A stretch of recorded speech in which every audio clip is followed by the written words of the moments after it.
سالو لي زامي، اهلا بكم في فيديوهات تعليم اللغه الفرنسيه مجانا. انا هبه. درسنا النهارده هيتكلم عن ادوات النكره. ما هي ادوات النكره؟ ادوات النكره بتعادل في اللغه الانجليزيه الآ والآن.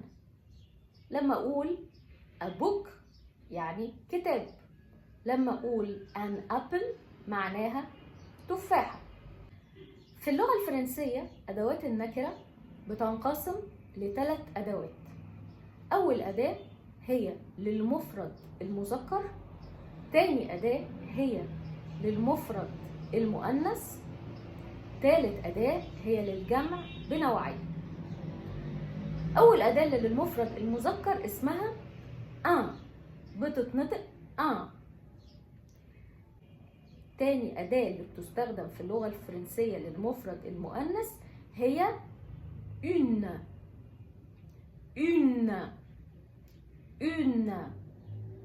تالت أداة اللي بتستخدم في اللغة الفرنسية للجمع بنوعين هي دي. يبقى إذن عندنا في اللغة الفرنسية un, une, دي.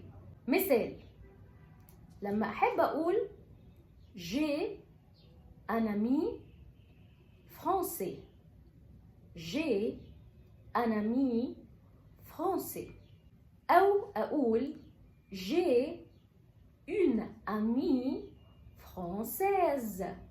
j'ai une amie française. أو أقول j'ai des amis français. j'ai des amis français. ايه الفرق ما بين الثلاث جمل؟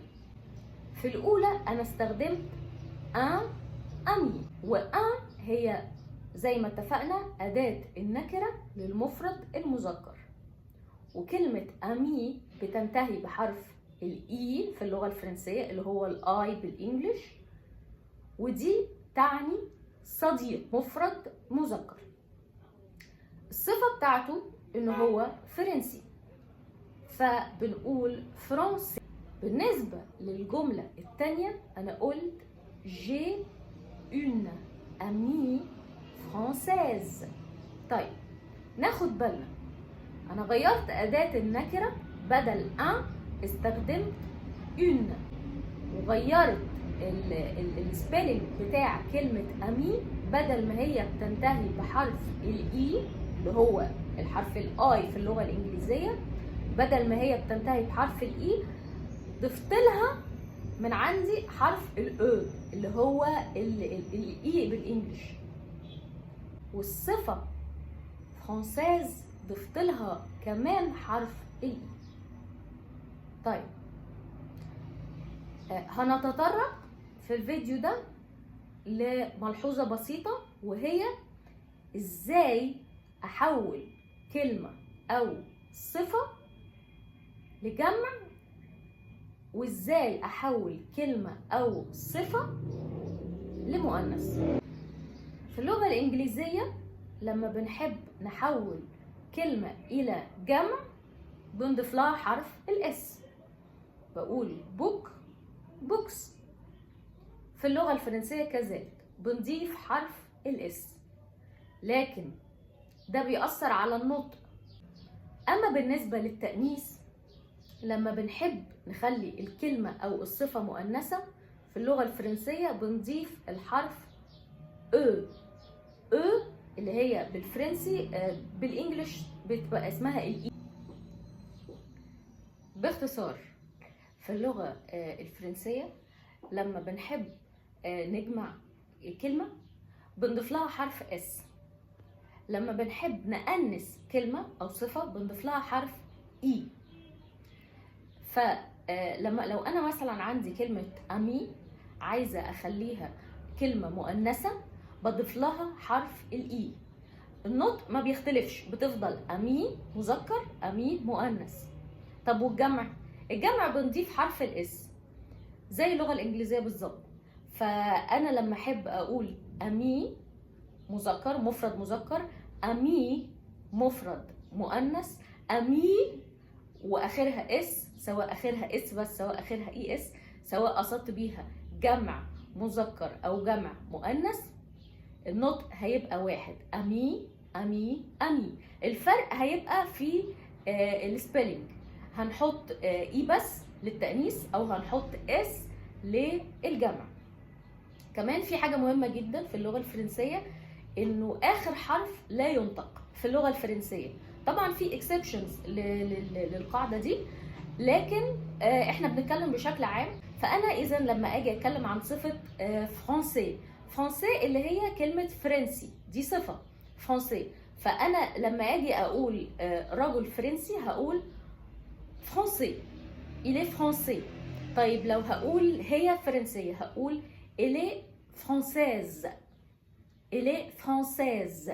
إذا إحنا خدنا بالنا من الفرق في النطق ما بين فرنسي وفرانسيز، هتكون الفرق إن أنا في الصفة المذكرة أنا التزمت بالقاعدة اللي بتقول إن أنا ما بنطقش آخر حرف، فإذا أصبح آخر حرف عندي هو الإس وما نطقتوش.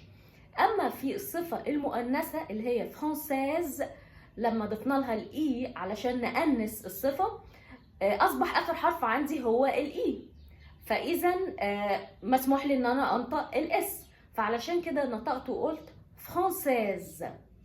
وهنا بيجي الفرق معي ما بين إن أنا أسمع واحد بيقول إلي فرانسي فأفهم إن هو بيقول هو يكون فرنسي، أو إنها تقول إلي فرانسيز فأفهم إنها بتقول هي تكون فرنسية. طيب بالنسبة للجمع، الجمع بنوعيه بنضيف حرف الإس، حرف الاس او حرف الاي وحرف الاس على حسب اقصد ايه، اقصد جمع مذكر او جمع مؤنث. اظن القاعده كده واضحه. لو حد عنده اي اسئله ممكن يبعتها لنا واحاول اجاوبه عليها.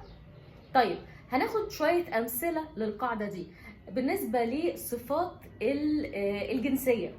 صفات الجنسيه بمعنى ايه؟ بمعنى اقول مثلا انا حابه اقول هو يكون فرنسي، هي تكون فرنسيه، هو يكون مصري، هي تكون مصريه، وهكذا. دي بنسميها صفات الجنسيه. يعني ايه؟ يعني اقول il est français، elle est française، il est égyptien، elle est égyptienne. طيب هناخد شويه امثله ونحاول نفكر فيهم مع بعض. انا عايزه اقول هو يكون فرنسي، فبقول il est français. طب لو عايزه اقول هي تكون فرنسيه هقول elle est française. طيب مثال تاني، الجنسيه اللبنانيه هنقول il est libanais. الجنسيه اللبنانيه مع الصفه المؤنثه هتقول elle est libanaise. الصفه السنغاليه هقول il est sénégalais. طيب لو هي بنت هقول elle est sénégalaise. واضح الفرق؟ فرنسي فرانسيز، ليباني ليبانيز، سينيغالي سينيغالي. في شويه صفات من الجنسيه بتكون مختلفه شويه، زي مثلا البلجيك، الناس اللي جايه من بلجيكا بنسميهم بلج، سواء كان مذكر او مؤنث بقول إلي بلج، إلي بلج.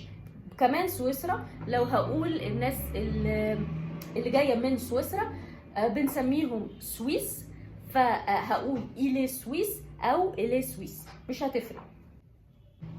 لو حاسس انك استفدت النهارده ما تنساش تدوس سبسكرايب وتفعل زر الجرس علشان يوصلك كل جديد، وما تنساش كمان تدعمنا بلايك وشير علشان الفيديو يوصل لاكبر عدد ممكن وغيرك يستفيد. باي.